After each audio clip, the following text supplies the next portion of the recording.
the world. It goes on YouTube. Sitting on top and on top of the world.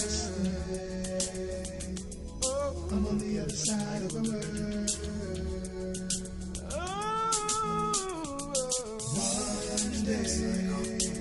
One day, I'm sitting on top of the world. Why did you leave me, baby? I'm on the other side of the world. Darling. How old are you, baby? I'm sitting on top of the world. One day, sitting on top of the world. I'm on the other side of the world. Just scoot the chair up a little bit for you, bro. So you get closer to the mic. Okay. All right. Scoot up there.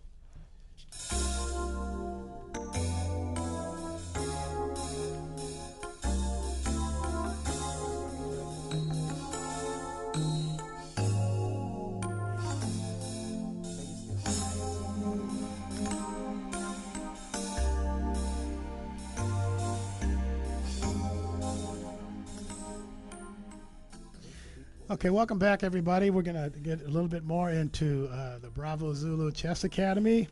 And I want to go back to Shaka and ask him, you know, there's so many things that I read about chess, about the benefits of chess, the mental benefits, the emotional benefits, the psychological benefits. There's many benefits of chess. Can you just share from your impressions from years you've been playing, both on yourself, but also just what you've seen, you know, the benefits of this for the students? Yes, sir.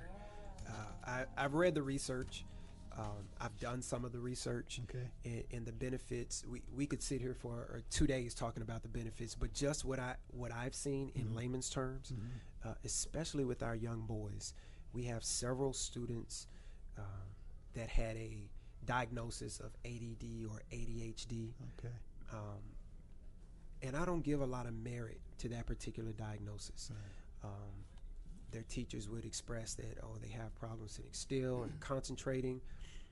And after a couple of months with me, I knew that that was not true, because if a young man, 7, 8, 9, 10 years old, is able to sit at a board for 90 minutes and concentrate and focus and play chess at a very high level, then they absolutely can sit in a classroom for 45 minutes to an hour and focus on a subject. Yeah. So maybe the real issue is not on the student's inability to focus, but it's what's being taught with the curriculum. And how it's being taught. Absolutely. Yeah, yeah. You know, and for you all, Zeinab, Nehemiah, you've played for a while now, many years now, it seems like. Just share how you feel like that's benefited you in any way, in your development as a person, maybe your mental development, emotional development, however you want to answer that question. It's given me a lot of development. One of the many developments it's given me was discipline, because in this academy, I don't know about the rest of the chess clubs, but in this academy, you must have discipline. And so there's a certain structure that you have to do. You have to sit down correctly. You have to focus. You have to not play around. You can't talk. And so it's a certain structure that you must have to be a Zulu. And that's one of the main things that we focus on is discipline, because we are not allowed to go to tournaments just running around, playing, eating, laughing, joking, because this is a serious matter. Specifically our African American males are being affected by this, and they're being killed in the streets. And so we need to give a representation that we're not just crazy and we're not stupid. Right. We know what we're doing. We're disciplined. We're smart. We're intelligent. We're neat. We're clean. And that's mostly what the program is about. Also, in a way, it's given me a physical development, because you're obligated to do push-ups if you lose a game, because that gives you a reminder. Next time, I don't need to do this. I do need to do this next time. And those push-ups will give you a reminder. Usually we'll do something like 50 or 100 or 40 for the day. It depends on how Mr. Green is feeling. And so we'll do push-ups if we lose, and that'll give us a reminder not to do what we did in that game again. So it's a win-win in a way. So either you get it mentally or you get it physically, but one way or another you win. Yes. Zainab, how about you? How has it impacted you? I've learned how to plan ahead in life and on the chessboard, because at first I would kind of do things. It's not like I would do things badly. It was just like I would do something and then not care what would happen afterwards. And so I think it's helped me to really plan ahead in my life. And how about the discipline? Discipline, definitely. He's taught us how to like behave ourselves, and academically, mostly a lot of the time. If you don't do your schoolwork, then you get in trouble, and that's really helpful, because if I don't have to like go home and then forget to do my homework and then do it the morning after or in school that day and then get in trouble for it. Mm-hmm. I can do it in chess class, and he helps us with our math homework. So it's holistic. Yeah. I mean, it's about chess, and it's about your entire the welfare, your entire welfare, which is powerful. You know, I want to think about just in your impressions, Shaka, in terms of just the popularity of chess. You all can respond to this popularity of chess in the black community. Is it growing? Is it slow? I mean, are people catching on? Is it what's your sense of it? And particularly like when you're in schools where you talked about running, jumping, and throwing, where people generally think about the basketball, football, baseball, whatever, those sports, soccer. Is chess growing, or is it, what do you see? I think the game has always been there. Mm-hmm. It's just taken on a different sort of swag, Mm-hmm. if you will. When I was coming up, only the quote-unquote nerds played chess. Okay. But now the cool kids play chess. Okay. That's good to hear. The kids with the jeans and the Jordans and the girlfriends, they play chess. All right. Because the value of the game is now being, there is a resurgence in that value, and parents are saying, I want my child to be able to think strategically. Mm-hmm. And students are competitive anyway, right. And so when they are able to go to a tournament and then dominate, that then reinforces the hard work that they're putting towards the game. Yeah. Well, you know, it's interesting because talk about these tournaments. They're quite an event. They're quite a, you know, how they work. I was reading on your website some of the names of the tournaments: Bum Rush, the boards, Hip Hop Chess Tournament, Harvest Day Tournament. Lots of tournaments that you participate in. So just in general, how do these tournaments work? Because I know like they play 2, 3, 4 number of games in one session. So talk a little bit about that. Yes, sir. There's a difference between a rated and an unrated tournament. Okay. Rated tournaments are rated by the United States Chess Federation, and all of the members of our program are rated by that organization. It's a national organization that rates players. It puts them on a ladder scale. Mm-hmm. When you win, you go up. If you lose, you go down. Okay. Unrated tournaments are more fun. They are hosted oftentimes by local churches and community centers, but we don't discriminate. We just like to compete. The members of our program are hyper competitive. Okay. So when we go to these events, there can be anywhere between 4 to 5 rounds. Sometimes they're on the clock, sometimes they're not. 15-minute games, 90-minute games. It just depends on the level of competition.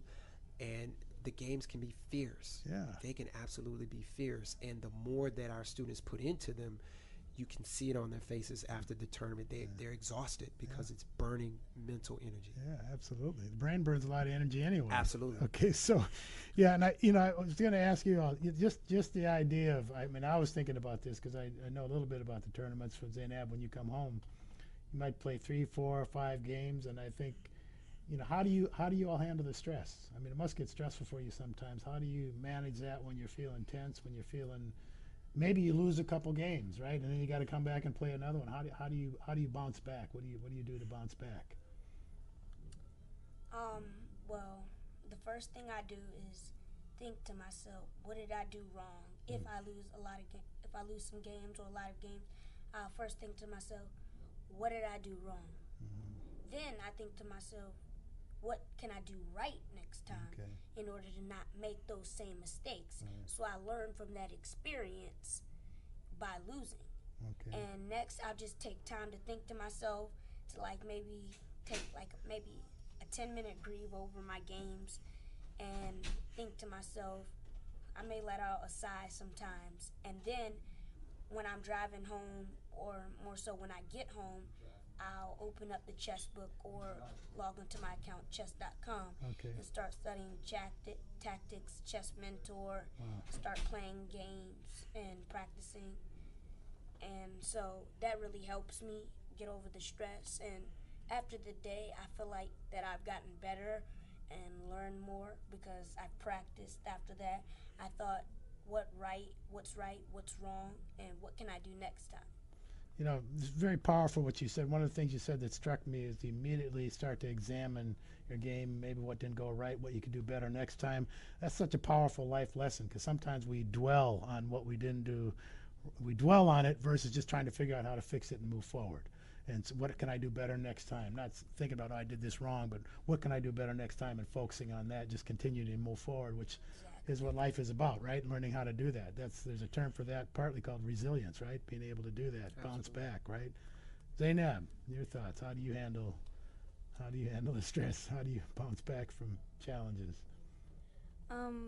I have yet to learn how to handle my stress during chess tournaments. I think that what really helps me is I don't walk around. I stand up for about a second and then sit back down, and that usually helps me a lot. I don't know why. I don't know, it just helps me a lot. For bouncing back, I usually go over my game. If I played somebody on the chess team but not on my chess team during the tournament, I will usually go over the game with them and they will tell me like what mistakes and blunders I made during the game.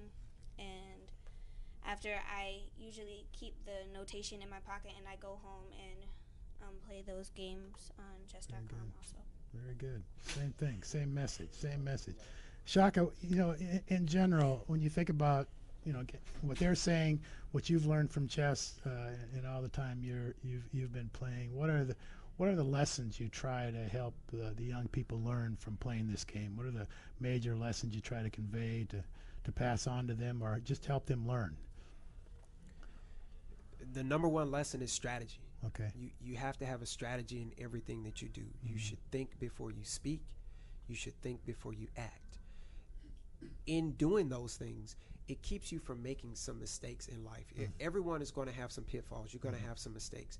But really thinking and being strategic keeps you from making one of those mistakes that you can't bounce back from. Right. And sometimes when we are brash or irrational in our actions or in our words, we'll hit a landmine, and that's it. Right. That's it. You can't take it back sometimes. No, sir. You make a wrong move in chess sometimes. That's it. You can't. That is it. That's called a blunder. That's called a blunder. There's no recovery. There's no recovery. Yes, sir. Yeah, so no going back, so to speak, right? No, sir. Yeah, that's. You know, I want to just share something from your website, because I think, you know, people might want to, why would I spend so much time, you know, talking about chess? I think people minimize sometimes. They talk about, again, you know, football being a character builder, basketball being a character builder. People don't. I think I'm learning more and more how chess is a character builder and how it can transform people. And I was looking on your website, and one of the people said at the beginning of the school year, my son was constantly misbehaving. His grades were poor. His teachers were recommending placing him in special education. Right? You Yes, remember sir. this? Yes, sir. It's okay, I read this. It was on your It's website, fine. right? It's Okay. wonderful. Yes, sir. There's no names in here. It said, during a brief conversation, Mr. Green recommended that I allow my son to try chess.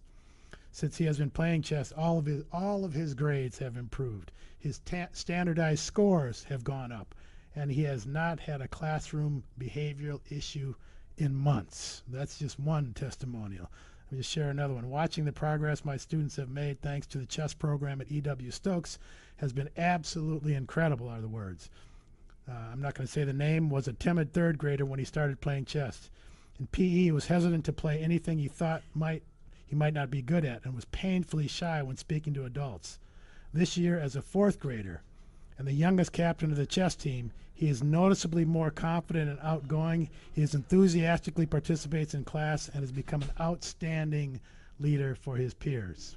So chess has a transformative impact. It can have a transformative impact on, Yes, on sir. which, you know, these folks are saying, you're saying, but it's good to read these testimonials. It's like, okay, it's not just us saying it, it's the Right. people that have gone through the program.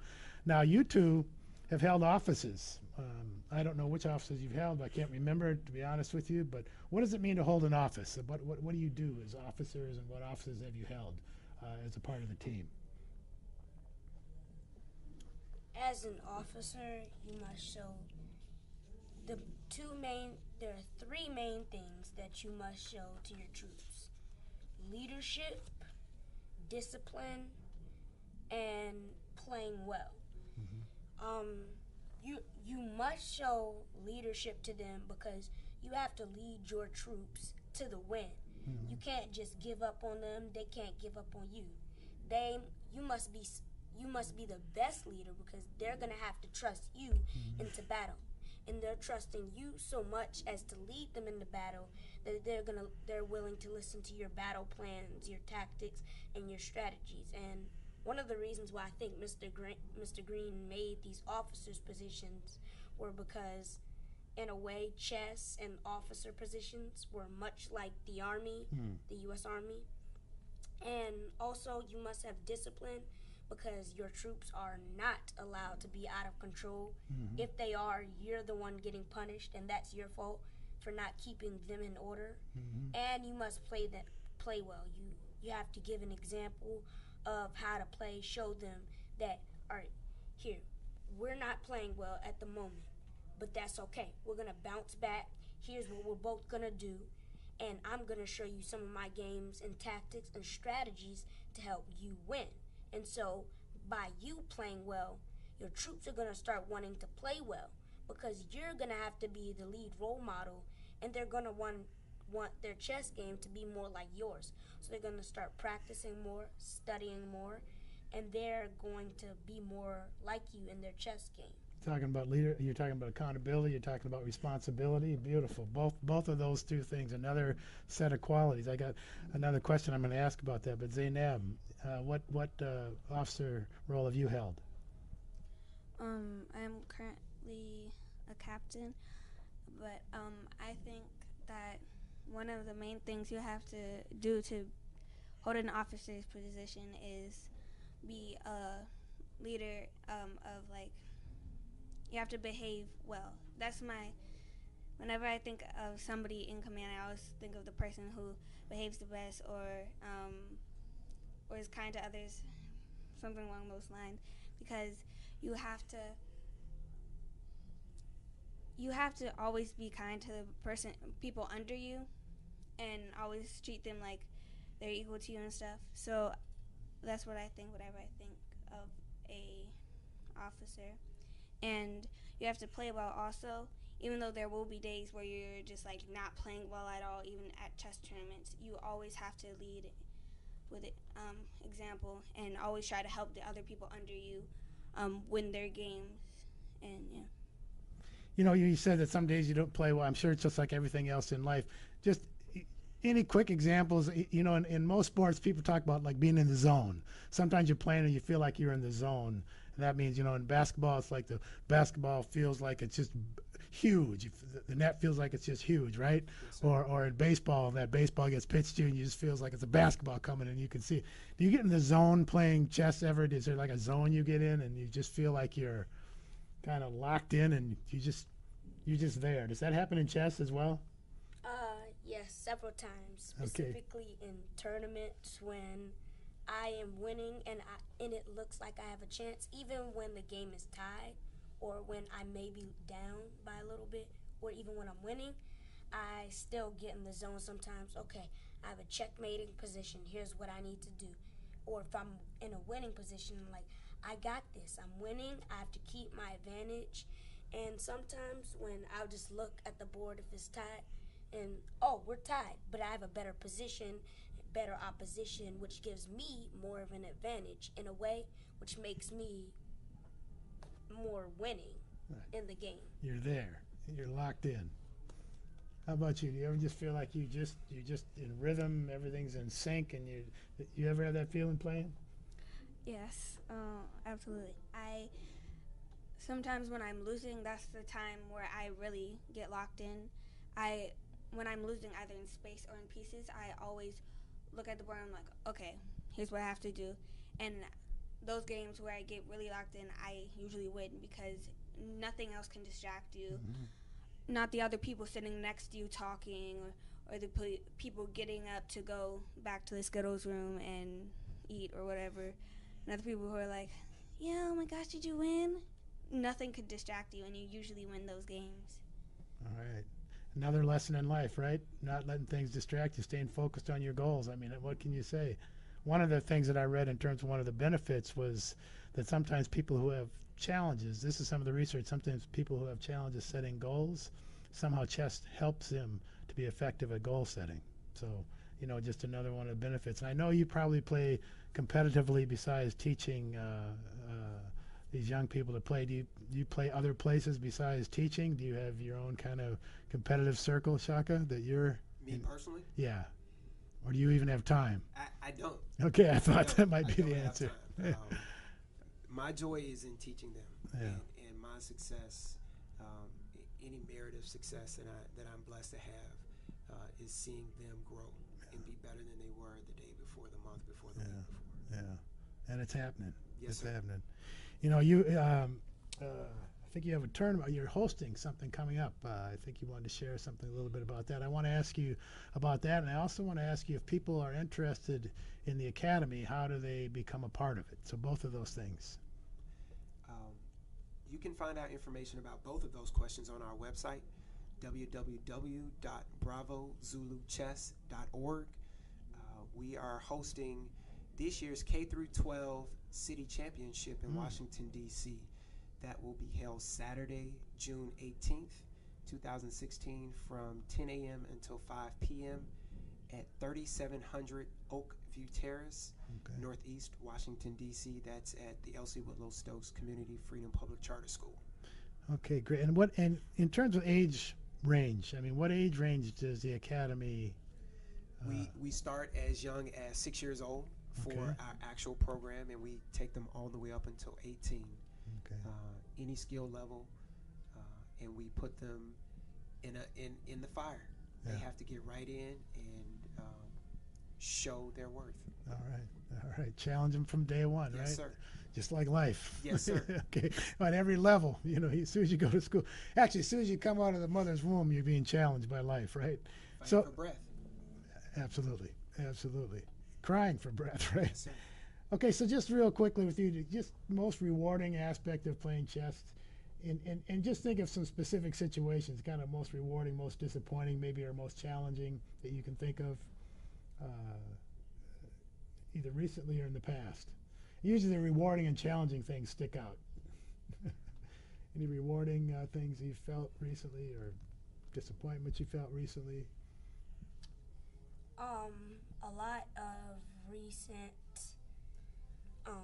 A lot of recent things that have happened that have been really good to me was when I've been practicing chess day and night, and it made me feel better because I felt like I was getting better at the moment every time I was practicing. Every time I was logging on to that chess.com site, I felt like, wow, I'm getting better at my tactics, at my strategy, my end game, and that's something that I do need to work on. So I've been practicing a little bit more, focusing a little bit more on my end game strategy, and so I felt like I've been getting better. Great. And you, Zeinab? Rewarding or disappointing? Either one. Both are just one. Whatever you choose. All right, so for rewarding, I think when you're working on something really hard and then nothing comes out of it, that can be disappointing. But like when you work on it really hard, but something comes out of it and you get a trophy or a medal, and it feels like all that work you've been doing for the past 2 or 3 years have finally been paying off, and you're really proud of yourself. I mean, like when you work really hard but still for some reason you can't seem to get your mind right, and you can't win all of your games. It can be disappointing. So. Yeah.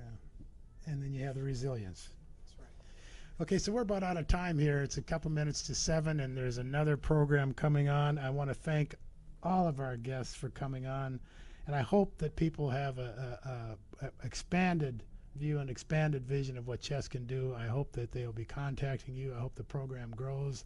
I'm actually, my wife and I and my brother have talked about, we got to go online. We got to at least start learning the basics of learning how to play chess. One, because one of the things I read on here, and I don't know if it's true or not, but one of the benefits they said can help prevent Alzheimer's disease. Now, I don't know if that's true, but there is significant research that Okay. says it staves off the effects of Alzheimer's and dementia. okay, so hey, any other reason to do it? I don't think we need one.